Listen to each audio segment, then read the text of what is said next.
Campaña Sáhara. ¿Qué tal? Ya estamos de nuevo en la redacción abierta de Intereconomía. Son las 8 menos un minuto y vamos a hablar de un libro muy interesante que es Sáhara, la provincia olvidada.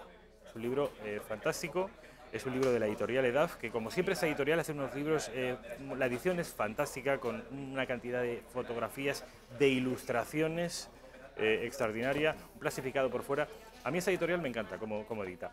¿Quién son los autores? Bueno, pues estos dos señores que están viendo ustedes aquí. Tengo a mi izquierda, a su derecha en las pantallas a Carlos Canales. Carlos, ¿qué tal? Buenas tardes. Muy bien. Y tengo a mi derecha, a su izquierda en las televisiones, a Miguel del Rey. ¿Qué tal? ¿Qué tal, Miguel? ¿Cómo estás? Bueno, tanto Carlos como Miguel son los que han escrito a la limón este libro, Sáhara, la provincia olvidada. Antes de entrar en el contenido de este libro, yo durante la publicidad estaba hablando brevemente con ellos y me decían que, bueno, pues que no es ni mucho menos el primer libro de historia que escriben, y además que escriben desde hace mucho tiempo muchos libros y siempre lo hacen juntos.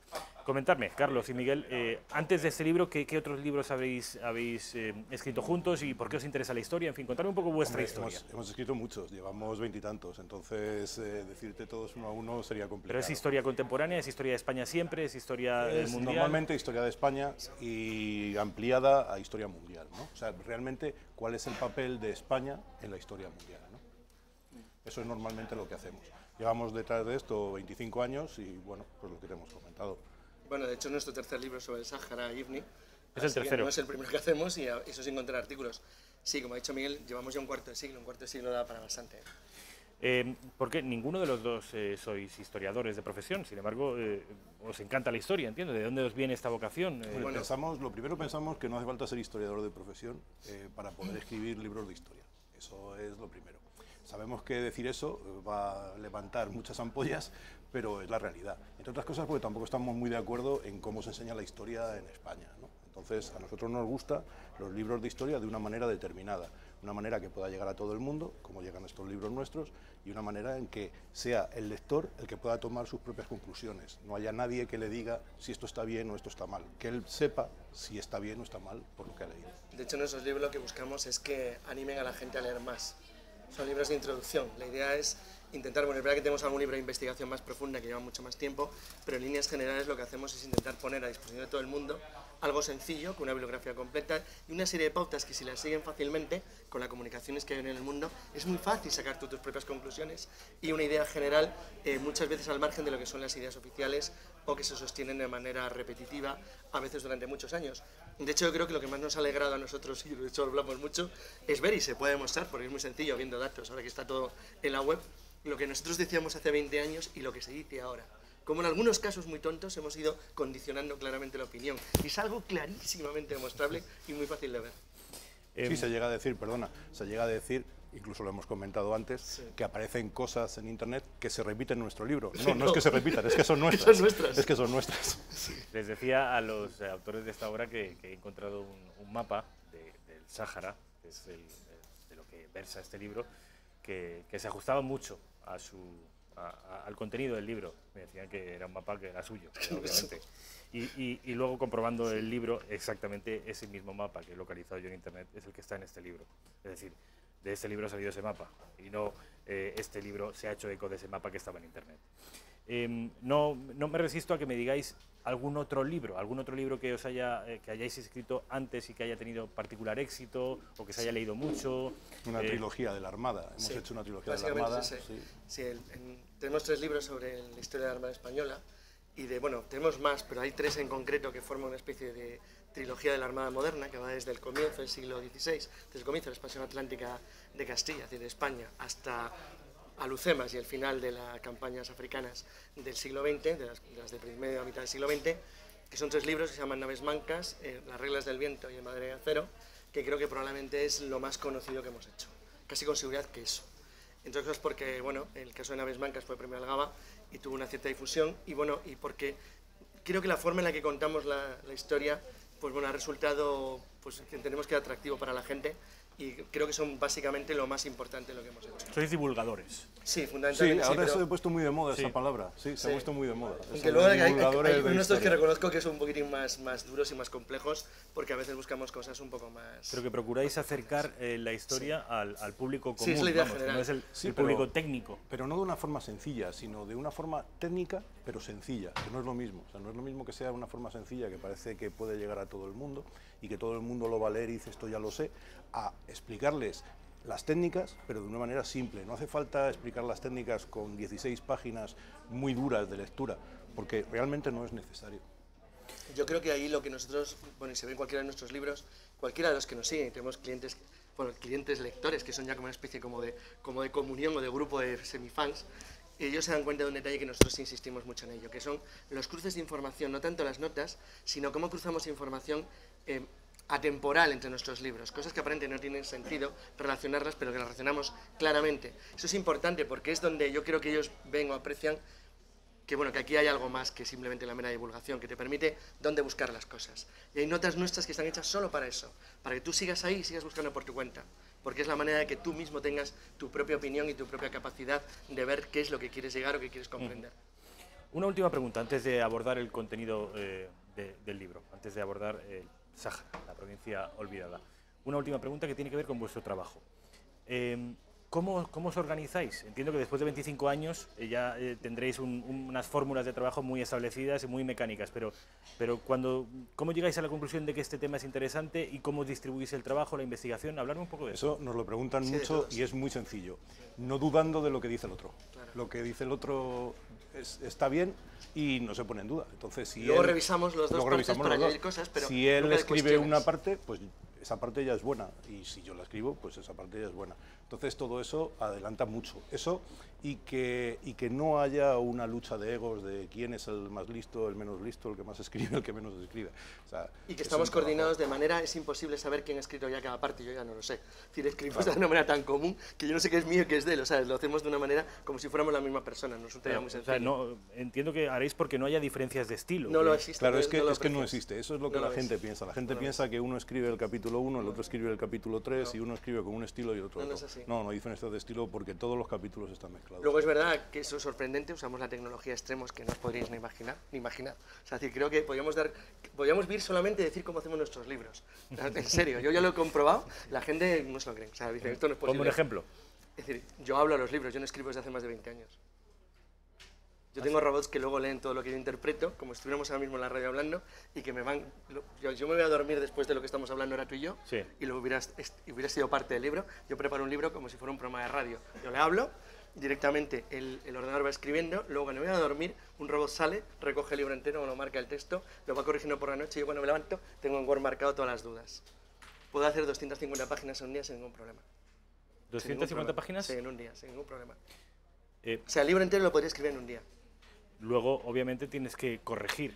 No, el robot corrige, va a saltar automáticamente, va a hacer No, todas las pero correcciones y luego sí que- repasamos. luego le hacemos Cuestiones una de corrección. estilo, Sí, sí, sí, sí, no, sí, claro, pero una yo te corrección pongo de el ejemplo, es estilo, decir, si por puedo hacer supuesto, ¿no? 250 páginas en un día, imagínate si tienes 4 meses para hacer un libro de 250 páginas. Claro, El problema es saber qué se Es dice saber en de lo esas que es. 250 Eso es. páginas. Tardamos Ese es el mucho más problema. en construir el libro, en definir cómo va a ser cada capítulo, cómo va a ser cada índice, cada subíndice, o las notas, o los pies, o las imágenes. Eso es lo que es lento en nuestro caso.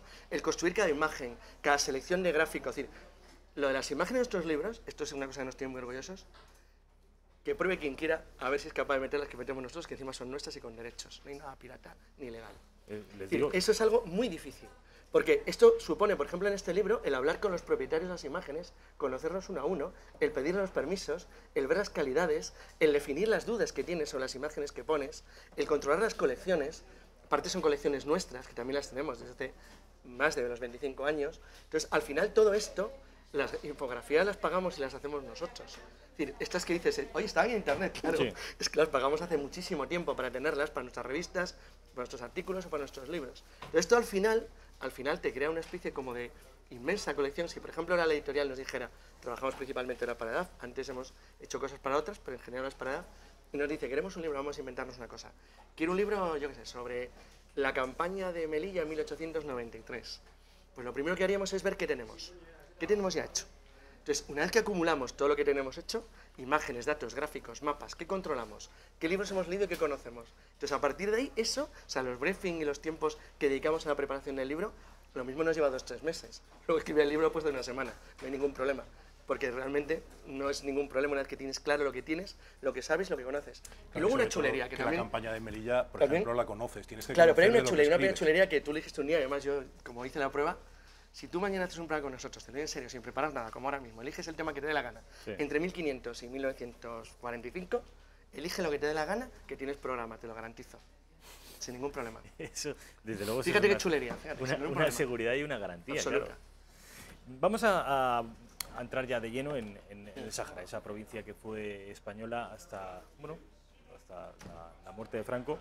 Y me gustaría, tanto Carlos como Miguel, que antes de abordar el contenido exclusivo del libro, pusierais a los espectadores en contexto, es decir, dibujarais históricamente, no geográficamente, porque todos sabemos dónde está el Sáhara, debajo de Marruecos, al lado de Mauritania, pero sí cuál es la relación histórica que hemos tenido con ellos, desde cuándo llevamos guerreando con los marroquíes por esa zona, hasta llegar al momento del libro que entiendo que comprende los años 50, ¿no? La guerra está olvidada de los años 50. Sí, la guerra comprende la guerra desde Ifni, desde 1950, desde la década de los 50, hasta el abandono de la provincia del Sáhara, que es en el 77 cuando muere Franco.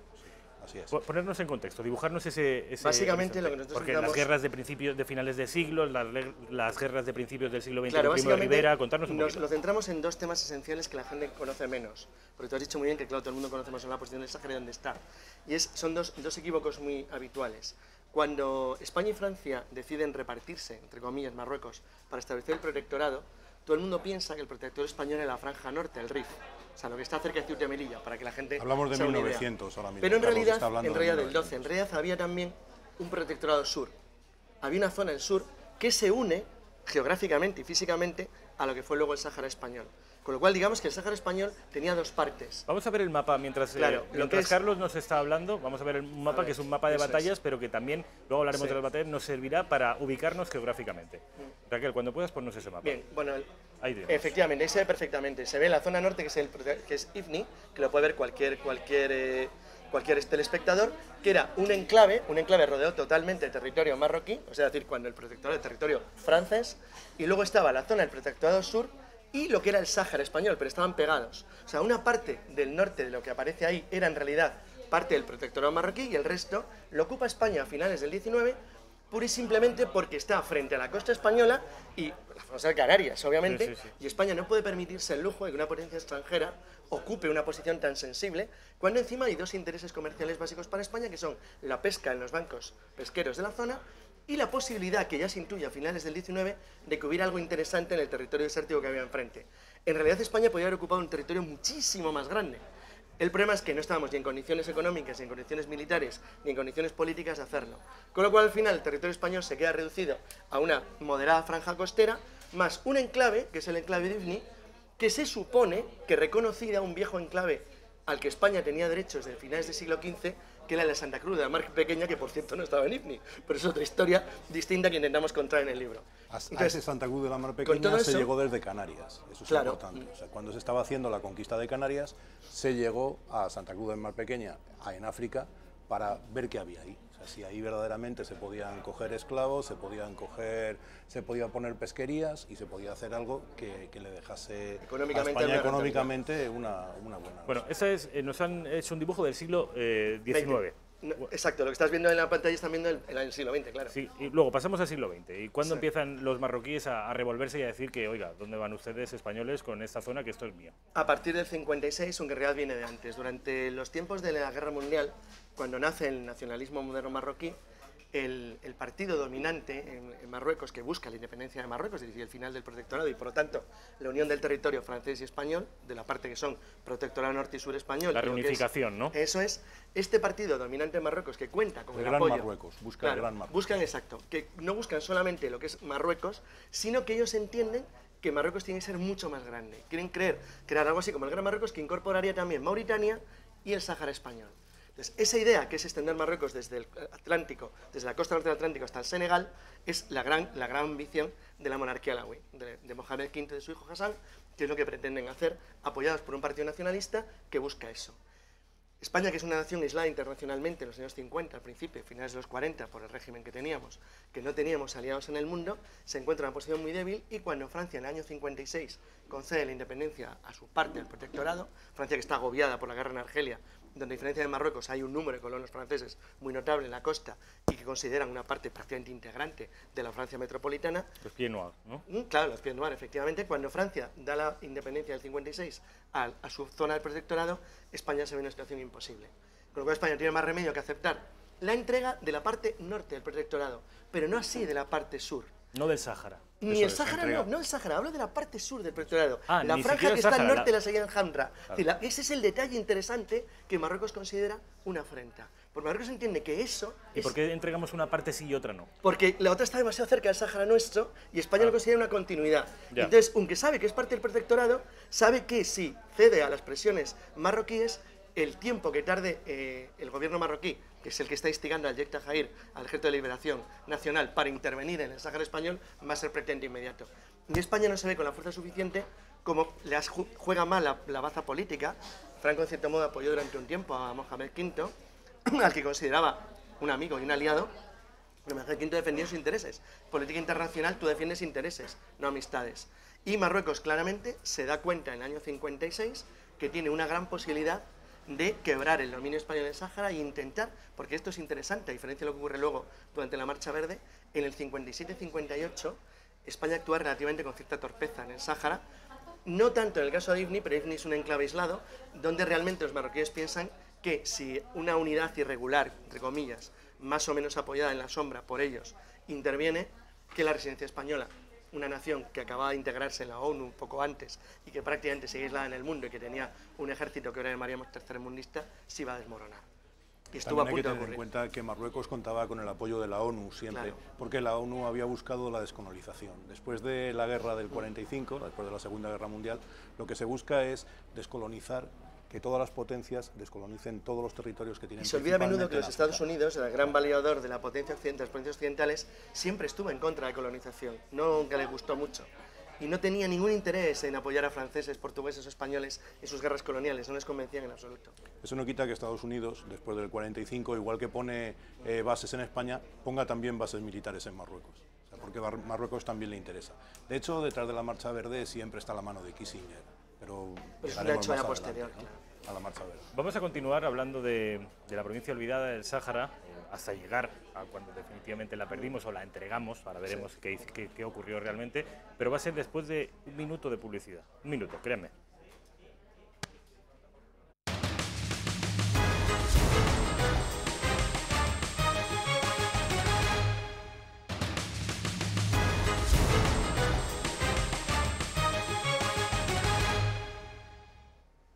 Estamos en la provincia española de El Sáhara en el año 56, cuando empezamos a tener problemas. La ONU, después de que acabe la Segunda Guerra Mundial, está empeñada en descolonizar a las potencias que quedan. Nosotros tenemos, bueno, ya saben ustedes, esta provincia históricamente española y en el año 56 empiezan las hostilidades. ¿Por qué y hasta cuánto duran? Bueno, España hace una cosa que lo hace también Portugal, que es convertir a sus territorios africanos en provincias. O sea, les dan el estatus provincial de manera que entiende que no son colonias, sino que forman parte de la metrópoli, cosa que en la historia ha demostrado que no era cierto, sino hubiéramos dejado abandonados miserablemente a ciudadanos nuestros, cosa que lo eran y sin embargo importó muy poco. En el año 57, bueno, por cierto, hay una leyenda sobre la guerra de Ifni, Sáhara, que dice que España le pilló por sorpresa. Realmente no le pilló por sorpresa, España lo sabía con bastante claridad y se organizó lo mejor que pudo. Es verdad que tomó decisiones incorrectas y también algunas decisiones bastante acertadas. El caso es que hay una avalancha militar por sorpresa, el Ejército de Liberación Nacional, el Yek Tajair, un ejército irregular apoyado claramente por el gobierno marroquí, con armamento moderado, mandos y armamento. Con mandos y armamento moderadamente bueno y realmente muy bien organizados y uniformados, hacen un asalto masivo sobre Ifni y al mismo tiempo provocan una rebelión generalizada entre las tribus del interior del Sáhara. La sorpresa es total, o sea, en Ifni se pierde prácticamente todo menos la capital, que queda cercada, y en el Sáhara, que se había abandonado en los meses anteriores en la práctica, o sea, el gobierno español a la vista de lo que iba a ocurrir, se había concentrado básicamente en las ciudades de la costa, en Villa Cisneros y en el Ayun, y había dejado el interior en manos de las bandas armadas por el Yek Tajair, y España pierde la totalidad de los territorios. Con lo cual, ante una crisis tan humillante a nivel internacional y tan complicada, el gobierno español toma dos decisiones. Uno, en la medida de lo posible, intentar ocultar a la población lo que está pasando, en la medida de lo posible, porque España tenía una limitación que ahora, por ejemplo, no hubiera tenido. Aunque, bueno, ahora no cuenta porque es un país con prensa libre y generalizada, pero es que era un ejército básicamente de conscripción, un ejército de reclutas. Con lo cual, las únicas unidades realmente profesionales, como la Legión o los paracaidistas, habían sido más o menos preparadas y organizadas para intentar afrontar lo que se veía que iba a ocurrir, pero no eran suficientes ni tenían la entidad necesaria como para poder luego reconquistar el territorio perdido.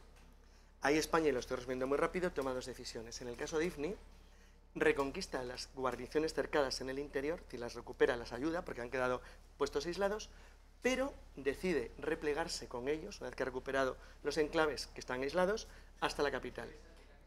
En tanto que en el Sáhara, donde hay un acuerdo con Francia, porque Francia no está dispuesta a colaborar con España. Vamos a ver el mapa otra vez. Claro, Francia se niega a colaborar con España. Francia tiene problemas monumentales en Mauritania y en Argelia, donde está en guerra abierta. Entonces Francia se niega a colaborar con España al norte de lo que es el territorio, de lo que es el Sáhara puramente español. Porque ellos entienden que la franja que hay al norte es parte del protectorado español desde 1912, y Ifni igual, con lo cual ellos entienden que ahí no tienen por qué ayudarnos. Con lo cual España lo que hace es salvar las guarniciones cercadas y replegarlas hasta la capital, donde se quedan en una especie de posición ya mantenida hasta el final de la guerra. En tanto que en el Sáhara, que hay acuerdo con Francia, se decide reconquistar el territorio entero, la provincia completa, que son las operaciones Tigre y Cubillón. Dos operaciones militares llevadas al mismo tiempo con Francia, donde España, en una campaña terrestre en el Sáhara realmente muy bien desarrollada, consigue recuperar el territorio en apenas unos meses, con unas semanas de combates. ¿Bajas? Bastante serias para la época, ahora mismo nos asustarían. Es decir, las bajas españolas fueron entre muertos, heridos, desaparecidos y demás, superaron el millar. Eso ahora mismo es un volumen muy alto. Y para el tipo de territorio en el que se desarrolló los combates y el periodo del año, porque hay que tener en cuenta que fue en invierno, que no fue en verano, que hubiera sido terrible, la verdad es que, en contra también de lo que se tiene muchas veces, España, con los escasísimos medios que tenía, no lo hizo del todo mal. Aprovechó al máximo lo que tenía, intentó sacar el máximo partido de lo que podía comprar en el mercado abierto, porque había algunas limitaciones derivadas de los tratados con Estados Unidos sobre el uso de cierto tipo de armamento, y con lo que tenía, y con una doctrina que en aquel entonces no existía para la guerra en el desierto. Esto cambia mucho luego en el 75. En el 75 España, si hubiera acabado en guerra con Marruecos, la cosa hubiera sido totalmente diferente. O sea, Marruecos no era rival de España en el 75, pero en el 57-58 nos planteó un problema serio. Entonces, realmente con lo que se tenía, creo sinceramente que no se hizo mal. Sobre todo, como ha dicho Carlos al principio, porque las unidades eran unidades de reclutas que estaban haciendo la mili, para entendernos. Exacto. Y las unidades profesionales eran las de la Legión y las de los paracaidistas, que llegaron relativamente tarde. Cuando ellos llegaron ya había empezado la invasión, y verdaderamente cuando entró en acción, tanto la Legión como los paracaidistas, el ejército irregular tenía muy poco que enfrentarse, ¿no? Porque me interesa, ¿por qué hubieran cambiado tanto las cosas de los 50 a los 70? ¿Mejora mucho nuestro ejército? No solo mejora mucho el ejército, mejora mucho el país. O sea, España pasa de ser una nación destrozada que está recuperando en la guerra civil con un armamento obsoleto, en el 75 es la décima potencia industrial del mundo. Es decir, la situación es completamente diferente. Sí, pero alguien podría pensar también que en los años 50 la retórica militarista neoimperial del franquismo está mucho más vigente que Pero las retóricas militaristas no ganan la guerra es el armamento. Bueno, pero hay el armamento, la tecnología y la decisión bélica o de agresividad. Es que existía exactamente igual en el 70. La voluntad bélica es la misma. En el 55 en el 57 que en el 77 es la misma. El problema es que en el 77 hay un cambio de gobierno. Bueno, el 75, no, pero me refiero a que en el 75 comienza el periodo de crisis en el que muere Franco, y el nuevo gobierno no quiere ver nada en África ni en ningún sitio. Lo único que quiere es intentar solucionar la crisis que se le encuentra en España, intentarla solucionar lo mejor posible. Quiero decir, el poder militar español del 75 comparado con el del 57 era abrumador. O sea, y sobre todo había una cosa nueva. En los años 60, España hace una cosa muy, muy interesante, es que crea una verdadera doctrina de guerra en el desierto. Con las enseñanzas aprendidas en la campaña del 57-58 y con el material que se lleva, porque parte del material que se lleva desde España se queda allí, no se retorna a la península, sino que se queda. se No, queda lo usó el así. Polisario Claro, después. se establecen unidades militares bien organizadas en el desierto, se empieza a elaborar toda una doctrina de guerra allí, y cuando llega la crisis de la Marcha Verde, realmente el ejército español que está en el Sáhara sabe perfectamente cómo desarrollar una campaña en esas latitudes, con el calor, con el clima, con la situación, conocen a la perfección el entorno, conocen perfectamente cuáles son las debilidades del ejército marroquí y por dónde se le puede sorprender y cómo se le podría enfrentar. Es decir, en el año 75 España, sinceramente, problemas políticos aparte, y la guerra siempre está muy vinculada a la política, si la pudiéramos eliminar, cosa que sé que es imposible, pues Marruecos hubiera sido barrido en semanas, no tenía ninguna... Por mucho que hubiese unidades marroquíes Ninguna que habían posibilidad. combatido en la guerra árabe-israelí, no tenía nada que enfrentar el ejército de Marruecos al ejército español en el 77. Queda poco tiempo, nos quedan apenas 3 minutos. 3 minutos que me gustaría que ocuparais en hablarme de la herencia española hoy en esta tierra. Pues a mí... El idioma, las costumbres, los apellidos, si es que existen, la relación que tenemos, la posibilidad de que sean nacionalizados españoles. A ver, contadme un Te poquito. toco todo. Venga. Te toco todo y luego lo quiero mirar. A ver, hago como abogado. Vale. Son españoles, punto uno. Claro. Nunca han dejado de serlo. Tienen Son carne de españoles, identidad, tienen carne de aunque sea- identidad. aunque sea un carne de identidad Son españoles, especial. tengo que ser, no les hagamos caso, son españoles. O sea, tú no puedes prescindir la nacionalidad de alguien si es español, salvo que desde el 78 no puedes, es irrenunciable. Pero bueno, vamos a imaginar que dejaron de serlo porque ellos quisieron. Sobre todo es que tampoco se les ha dado opción de Claro. ser independientes, lo que se ha hecho es Eso es. abandonarles. Han Tú te has mantenido marchado y les has dejado el idioma allí. que tú has preguntado, el Polisario en los campos de Tindouf en Argelia lo han mantenido y lo han cuidado con mimo. En el Sáhara, lo que era el Sáhara español prácticamente se ha perdido. Hay alguien que lo habla, pero lo que era la población originaria prácticamente ya no existe. La emigración masiva del norte de Marruecos hacia el Sáhara ha abrumado completamente a la población que quedaba allí. Se sigue conservando el idioma, por supuesto, entre los que eran... además, han incluso intentado, en la medida de lo posible, cuidarlo. El Polisario lo cuida, Marruecos no tiene ningún interés en cuidarlo. Marruecos ha intentado Y- terminar con el idioma y ha intentado Y terminar lo que eran con todo lo que era y la con los restos cultura española. arquitectónicos, Y con las los restos construcciones, lo han arquitectónicos y con eliminado todo. Ah, incluso. Es una pena. La presencia física han procurado Sí, sí, sí, sí. de Sí, han eliminado. pero eso desde el primer momento. Pero han Desde el eliminado primer extremos muy momento- tristes, sí. Desde el primer momento, desde el primer día que se abandonó el Sáhara, intentó Marruecos en todo momento terminar con la presencia española y con la presencia de los saharauis que hablaban español. Que en su mayor parte, como los tuvieron que polisarios se marchar. fueron a Argelia, hay una parte entera de la población originaria saharaui que vive en Argelia, vive en los campos de Tindouf. Entonces, claro, es decir, la población que quedó, a pesar de los problemas que sigue habiendo, porque no deja de haber un núcleo claramente saharaui de origen en el interior y en las zonas nómadas que se ha mantenido el nomadeo, en las zonas costeras, en las grandes agrupaciones urbanas, la población que vino del norte pues abrumó completamente a la población que había allí. De hecho, Y el Sáhara nunca estuvo en la esfera del sultán de Marruecos. Eso lo decimos en el jamás, libro en y hay que Marruecos nunca decirlo desde el llegó primer momento. Nunca. El Sáhara nunca estuvo en la esfera del sultán de Marruecos. Ni en el siglo XV, ni en el XVII, ni en el XVIII, ni en el XX. Esto ha sido una cosa muy ¿Por qué acaban reciente. entonces así las cosas? Porque España se va. Porque España cedió. España se va. Pero ¿Tú cedes? España se va por una presión previa marroquí. Sí, claro. Claro, España. La lo que cuestión es pasa- que tú aceptas o no. España ha llegado, se suponía que se había llegado a un acuerdo en darle la independencia, que se iba a formar un país, ¿no? Pero que Mauritania, Marruecos y España iban a organizar de una forma determinada. Y al final se darle esa repartieron entre independencia. Marruecos y- Al final España se va y Marruecos y Mauritania España se lo cede reparten. y Marruecos y Mauritania se reparten territorio. Pero, Luego la pero guerra no es la para primera vez Mauritania que es muy hace eso compleja. España. Es que Sí. a la gente se le olvida, por ejemplo, que cuando Cuba se perdió en 1898, Cuba no se hizo independiente. España se fue y Cuba quedó en manos de Estados Unidos Hasta como una 1903. provincia de Estados Unidos hasta 1903. Bueno, una zona ocupada, básicamente hasta Una zona 1903. ocupada. La gente piensa que cuando España se fue en el 98, Cuba se hizo independiente. No. Cuba, Ni Filipinas. Pasó a depender bueno, de los Filipinas se la Fue regalaron. lo peor, Filipinas lo destrozaron. Filipinas, el embajador que estaba en París, tuvo que llamar al presidente de Estados Unidos y decir, oiga, que me dan Filipinas, ¿qué hago? Esa es la realidad. Ahora ya cada uno lo puede No, ver como España quiera. firma unos acuerdos indignantes en los cuales permite que Marruecos y Mauritania se repartan el Sáhara, se lo reparten, luego Mauritania no quiere afrontar el problema económico y humano de la guerra y al cabo de unos años cedió su territorio. El Polisario siempre conservó una franja fronteriza con Argelia, donde el muro de protección marroquí, porque los marroquíes construyeron un muro con apoyo americano y de tecnología bastante sofisticada para intentar mantener al Polisario en las zonas que económicamente no eran rentables, y finalmente se ha llegado a un acuerdo incompleto porque el problema del Sáhara sigue sin resolverse. Eso es. Carlos Canales, ha sido un placer. Miguel del Rey, ha sido un gracias. placer.